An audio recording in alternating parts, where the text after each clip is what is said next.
আজকের ভিডিওটি হলো জন্মাষ্টমী দিনের। আমরা করেছিলাম জন্মাষ্টমী।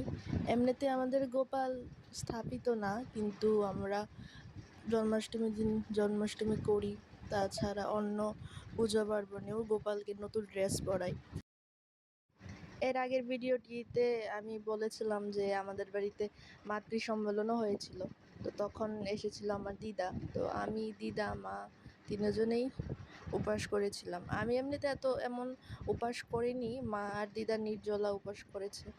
তো আমরা সবাই স্নান টান করে গোপালকে আমি প্রথম এখানে স্নান করার জন্য রাখলাম গোপালকে। তারপরে মধু, ঘি, দুধ সব কিছু দিয়ে গোপালকে স্নান করালাম।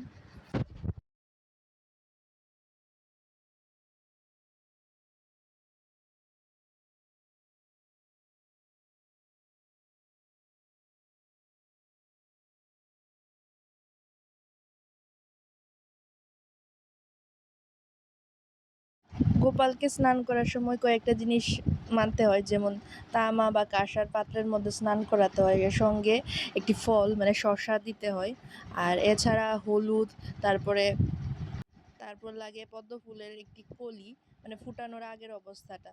তো আমরা তো এগুলি পাইনি, তার জন্য দিতে পারিনি। আর এছাড়া আর কি লাগে ওইটা আমরা ঠিক জানা নেই। যেগুলি জানা ছিল এগুলো করেছি, আর যেগুলো পাইনি এগুলো তো করতে পারিনি।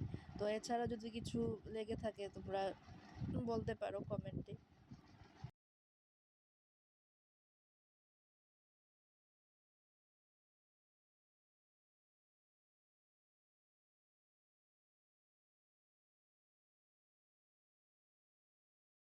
আমরা সবাই জানি যে ঠাকুরের প্রিয় জিনিস হচ্ছে দুধের জিনিস, যেমন মাখন, পায়েস এগুলো। তো আবার তালের বড়াও।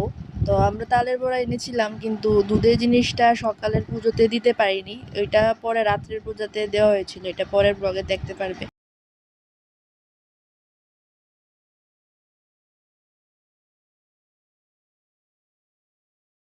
এখন আমার দিদাও গোপালকে একটু স্নান করিয়ে নিচ্ছে।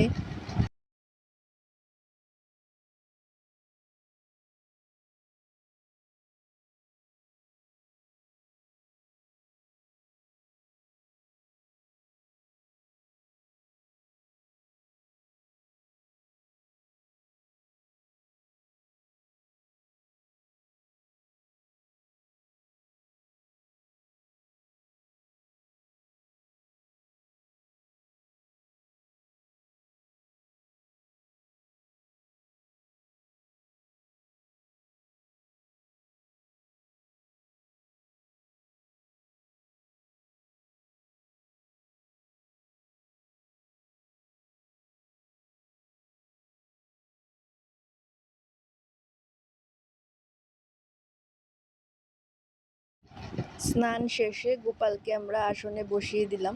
তারপর ফুল দিয়ে আমি সাজাচ্ছিলাম গোপালকে। তো এখানে আবার আমার দিদা ফল টল সব কাটছিল।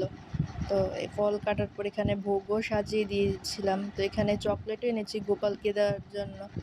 তারপর এখানে সব কিছু রেডি, তারপর গোপালকে পুজো দিলাম।